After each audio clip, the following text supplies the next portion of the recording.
Welcome to Newsday. Reporting live from Singapore, I'm Karishma Vaswani. The headlines. The family of the British MP David Amos, who was stabbed to death on Friday, has urged people to be tolerant regardless of their religious or political beliefs. Those responsible for security at Parliament say his death must force change. We've got to make the best come out of this hideous killing of our colleague. And what I would say is that we will look at all different measures. Landslides and flooding in the Indian state of Kerala have left more than 25 people dead and dozens more missing. Also on the programme, what future for Afghan women and girls under Taliban rule? We have a special report. And the winners of Prince William's £1 million Earthshot Environmental Prize have been revealed at a star-studded event. Live from our studio in Singapore.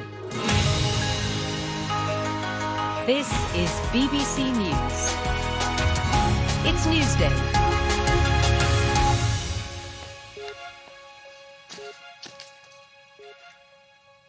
The family of the British MP killed in a knife attack on Friday, Sir David Amos, has issued a statement urging calm in the aftermath of his death.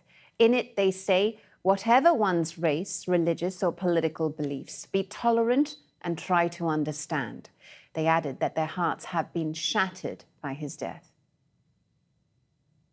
The Home Secretary, Priti Patel, is considering a range of measures to protect MPs at constituency surgeries. The man arrested has been named as Ali Harbi Ali. The 25-year-old is being held under the Terrorism Act, and officers have until Friday to question him. Our Home Affairs correspondent Daniel Sandford has the very latest on the investigation. A significant search operation at a large family house in London as the counter-terrorism investigation into the murder of Sir David Amos MP turned towards the capital today. This is one of 3 addresses that detectives have visited to gather evidence. Yesterday there was a police guard at this house on a leafy street in North London. Today the search operation intensified. Police have also searched a smaller house in Croydon where the suspect grew up. The man in custody is Ali Harbi Ali, 25 years old and a British national of Somali heritage. He went to school in Croydon in South London. A few years ago he was referred to the Prevent scheme, which is designed to stop people being drawn into terrorism. He was not an MI5 subject of interest. In Leigh-on-Sea, the murdered MP was being remembered at a series of church services. Our community has been really rocked by the death of Sir David Amos. In a statement, Sir David's family said they were absolutely broken, and then, "We ask people to set aside their differences and show kindness and love to all. This is the only way forward. Set aside hatred and work towards togetherness. Please, let some good come from this tragedy." And as the town mourned its long-serving MP, we learned more details about how Sir David's parliamentary assistant witnessed the attack. All of a sudden there was a scream from her because the person deliberately whipped out a knife and started stabbing David. And of course the other lady who was out getting names of people and organising the people outside come running in to find the situation she did of poor David that had been stabbed. The Home Secretary, Priti Patel, has known Sir David for over 30 years. She's encouraging individual MPs to discuss the risks they face with the police to work out what protection they need. There are a range of measures in place, so this isn't about just saying, let's just go for option A, have bodyguards or security. There's a panoply of measures, and we have to be proportionate in terms of the risk individuals are subject to. Sir David was allegedly murdered in this church hall by a man who'd apparently booked an appointment to see him. But his killing may change forever how British politics works. Daniel Sandford, BBC News. The Speaker of the House of Commons, who helps oversee security around MPs, says lessons must be learned after what he called a hideous killing. MPs are warning of increasing hostility towards politicians. Our political correspondent Damian has more details. In Leigh-on-Sea today, more tributes for Sir David Amess. Many have come from his constituents, but some were from his neighbouring MPs. The killing of one of their number has shaken many. This morning, across the airwaves, they had stories of how they too have faced threats. Do you feel safe doing your job going around your constituency? No, not really, if I'm honest. MPs are treated as if we weren't humans. What we've seen is the encouragement of a climate often of hostility towards members of Parliament. I've had people writing on my office wall, Andrew, why don't you kill yourself? The staff are pretty scared most of the time. I had a threat to abduct my children. Another Essex MP who came today was Andrew Rossendale, not just a parliamentary neighbour, but a friend of Sir David. Now there's obviously a fear that there's bad people out there that want to do harm, and David is a victim of that, and so I'm afraid it will change things. Some MPs have had guards before now. The review of MPs' safety may consider if this should be offered to all. Order! Order! The Speaker of the Commons, who's overseeing the review, says MPs have to be protected, but democracy and openness too. I don't want to go into a knee-jerk reaction to say what we need to do.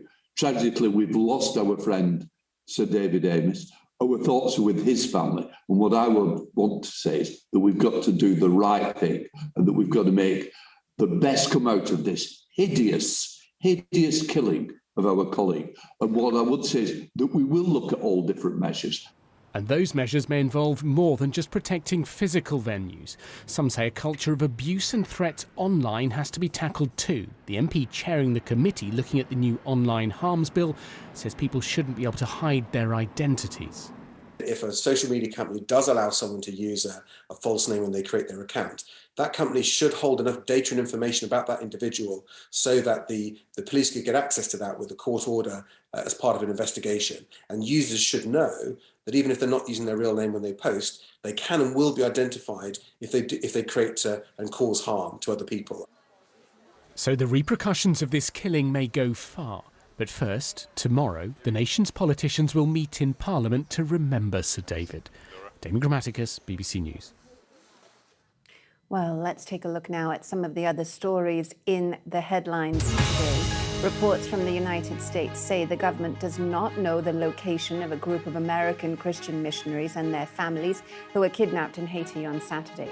16 US citizens and 1 Canadian were visiting an orphanage when an armed gang seized them. Opposition parties in Hungary have chosen their candidate to take on the right-wing Prime Minister Viktor Orban in elections next year.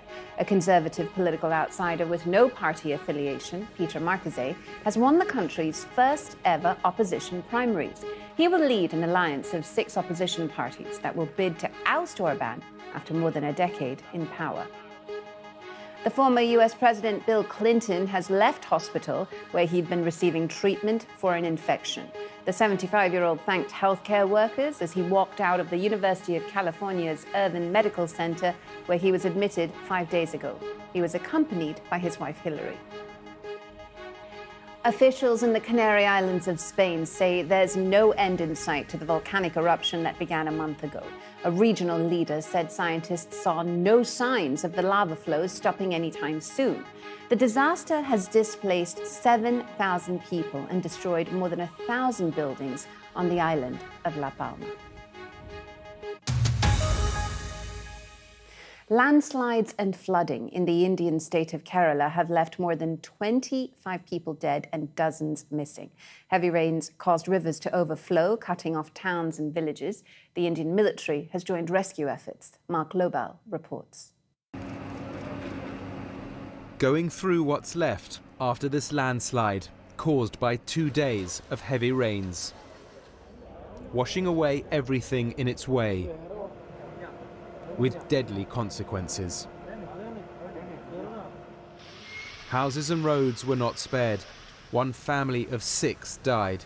Children as young as 4 were found buried under debris. The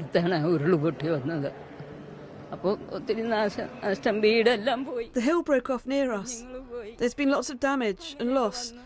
They moved us when water entered our home. The house is gone. The children have gone. It was my livelihood. Look around. Everything. It's gone. Flooding and landslides caused by heavy rain are not uncommon in Kerala. Increasing urbanisation and construction have diminished wetlands and lakes, once natural safeguards against floods, now hitting the high street. Water started rising and most of our stuff was damaged. We managed to save some vegetables like onions, but most of our vegetables have been destroyed. Back in 2018, Kerala experienced its worst flooding in a century. Around 400 people died and more than 1 million were displaced. As these rescue efforts continue, the Indian military is on hand. India's Prime Minister Narendra Modi spoke with Kerala's Chief Minister, sending his condolences to families who have lost loved ones and prayers for everyone's safety and well-being. Relief camps have been set up for the displaced as the search for survivors continues. Mark Lobel, BBC News. Meanwhile, the North Korean leader Kim Jong-un has recently vowed to build an invincible military to combat what he calls the hostile policies of the United States. Last month, North Korean state media said a new hypersonic missile had been tested, as well as a train-based ballistic missile and a new long-range cruise missile. But how can the North Korean leader continue to build up his military arsenal during such tough economic times that North Korea is currently facing?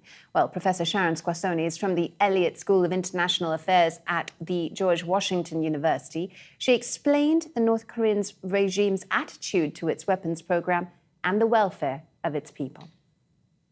This is a regime that I think it's fair to say has never put its people first, right? So it's had a program to develop nuclear weapons for many decades. This is not the first famine or pandemic that they've gone through. And it continues to evade the web of sanctions that all countries have tried to put in place. Yeah, Sharon, just on the issue of sanctions, as you point out, there are some pretty hefty sanctions that are currently in place. But in order for North Korea to get the kind of funding or the expertise to be able to go ahead with this sort of military program, they must be working with some countries, right? Who are the nations that are cooperating with them or providing them with assistance, for instance? Absolutely. So, the top one is China. China has, first of all, they share a border. They've had joint ventures. A lot of the companies that have been set up to evade export controls are based in China. Some of the cyber hacking is going on in China. So you have to think about it in two different levels. One is China is a source of hard currency because it buys North Korean coal. North Korea has a lot of coal. UN sanctions that have been put in place are supposed to restrict their hard cash.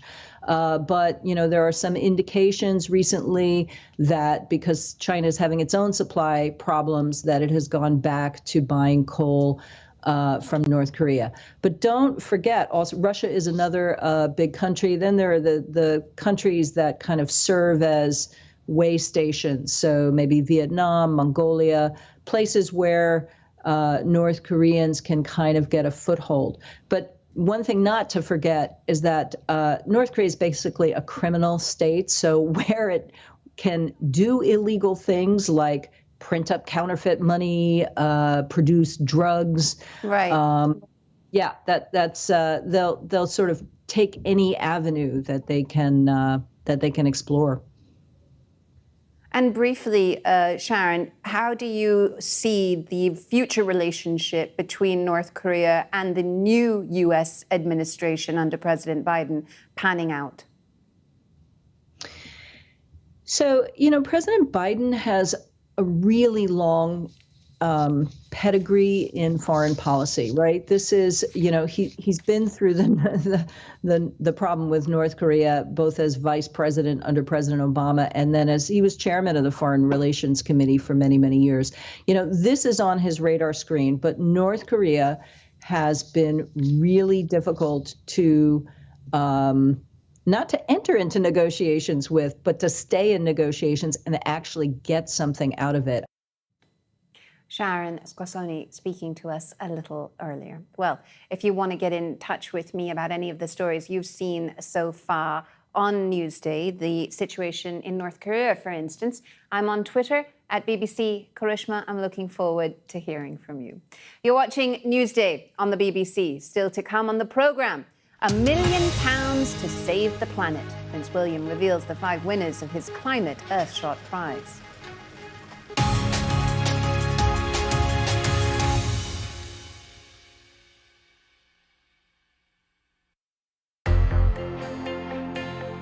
A historic moment that many of his victims have waited for decades. The former dictator in the dock, older, slimmer, and as he sat down, obedient enough. Dawn, and as the sun breaks through the piercing chill of night on the plain outside Corrie, it lights up a biblical famine, now in the 20th century. The depressing conclusion: in Argentina today, it is actually cheaper to paper your walls with money. We've had controversies in the past with Great Britain, but as good friends, we have always found a good and lasting solution. Concorde bows out in style after almost 3 decades in service. An aircraft that has enthralled its many admirers for so long taxis home one last time.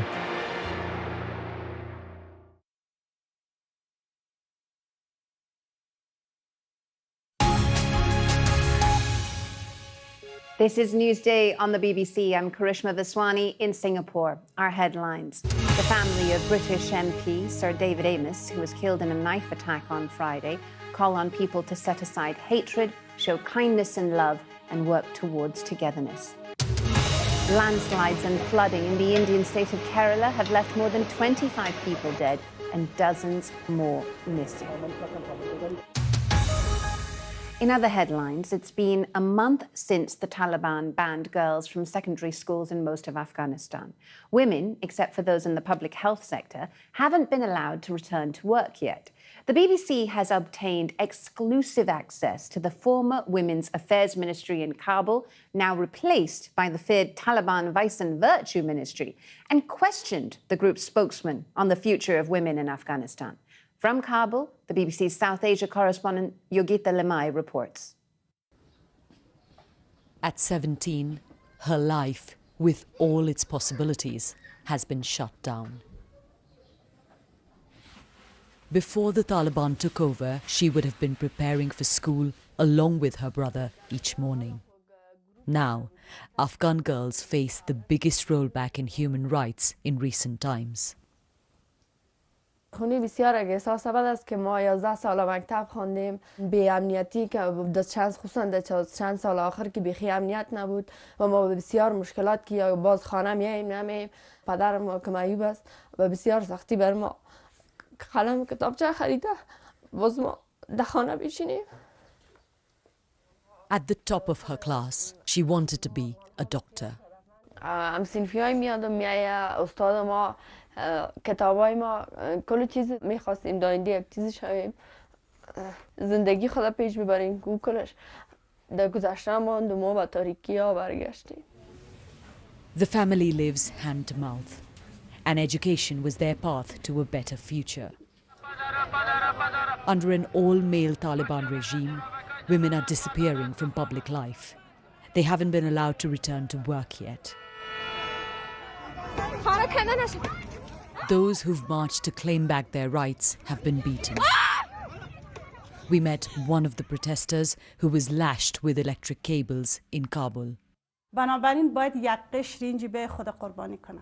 ما واقعا خود در خطر پرتیم چون ما افغانستان دولت. Till August, she supported her family of 6. Now she's out of a job. اما وقتی طرف اولادای میبینم بسیار دردآور است زندگی بره چون آینده اولادم بسیار تاریک و نامعلوم است و از اینکه خودم استقلالیت خدا ندارم و از اینکه نمیتونم واقعا تحصیلی که کردم و آرزوها و آرمانهایی که داشتم. The Taliban are keen to show they're more moderate than their last time in power. Their actions so far belie the claims. This used to be the Women's Affairs Ministry, which no longer exists under the Taliban government. It's been replaced by the Ministry of Vice and Virtue, which used to be the most feared section of the previous Taliban regime. What future do women have in an Afghanistan ruled by the Taliban? We're here to ask. It's hard to imagine Afghan women journalists would get to question the Taliban like this. Surrounded by their men, I asked a Taliban spokesman when girls could go back to school, women to work. دا چې هغوی خپله نه ځي موږ خو څوک په زور نه سو راکش کولی چې تاسو مکتب ته لاړ شئ په عموم کې موږ منع نه ده کړې ما مخکې وویل چې موږ پلان لرو چې په ټول هیواد کې دغه مکتبونه یا ښوونځي د جنکۍ پر مخ خلاص شي. Your government, your leaders have said that women should not return to work right now because of the security situation. You've said the same thing about girls going to secondary schools. So it's not true that you have allowed them and they are not going. هغوی په لومړی کې ونه شو کړلی چې دومره زر جنکۍ ته د مکتب ته تګ لاره برابره کړي بلکې کلونه یې واخیستل. نو تاسو ولې په موږ باندې دومره اصرار کوئ چې یوازې یو څو ورځې وروسته موږ وکولی شو چې هغوی ته دا زمینه برابره کړو. How much time don't you think the women and girls in your country deserve to know when they can go back to their education, when they can go back to their jobs? څومره چې زر موږ کولی شو لار به ورته برابره کړو. نورو ادارو کې چې دوی حق جوړیږي او د دوی ته ضرورت وي په هغو ټولو ادارو کې به دوی کار کوي. They are the future of Afghanistan, but half of this country's population has no place in it right now. Afghan girls are asking if the world will hold the Taliban to account. Yogita Lamai, BBC News, Kabul. Well, there's plenty more coverage of Afghanistan on our website, including the latest on the US government's offer of financial compensation to the families of those mistakenly killed in a botched drone attack in August. The Pentagon says it's working to help surviving members of the family relocate to the US. For that story and many others on the Afghanistan crisis, just head to bbc.com/news or download the BBC News app. Meanwhile, the winners of the Duke of Cambridge's inaugural Earthshot Prize were announced a short time ago. The awards celebrated the 5 entrants who came up with the most innovative solutions to environmental problems. Each received the equivalent of $1.4 million at a ceremony in London. Our science editor, David Shukman, was there. Each year, we will award 5 £1 million prizes to those who we believe can transform our chances of repairing our planet. Inspired by the missions to the moon, the aim is to heal planet Earth, to try to tackle the most serious environmental problems. At the ceremony to hand out the awards, a call to action from Sir David Attenborough. We don't have eternity. We need to do this now and over the next 10 years. And if we do put our minds to it, I believe we can do that. Congratulations to Paul Visa. The winning teams are mostly small but with big potential. A project to grow coral in the Bahamas, using special tanks to speed up the process of restoring reefs. A portable machine developed in India to turn agricultural waste into fertiliser so that farmers don't burn their fields and cause air pollution. And a clever design in Thailand using renewable energy to make hydrogen. Winning this prize is recognition that we are going in the right direction. It will support us to go into mass production, and it will boost us towards our goal of accelerating the access of green hydrogen for everyone. The Earthshot for Build a Waste-Free World goes to the city of Milan.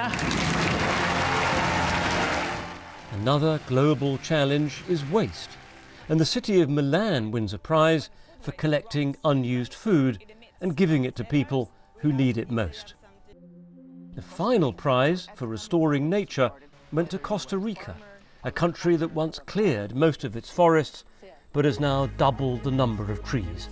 The plan now is for the winning projects to be scaled up so that they can make a real difference globally. We'll have to see how well that works out in practice, but in any event they'll offer something badly needed in the run-up to the climate summit in Glasgow next month, a sense of optimism. David Shukman, BBC News. So wonderful to see these sorts of innovations being celebrated, so important as well.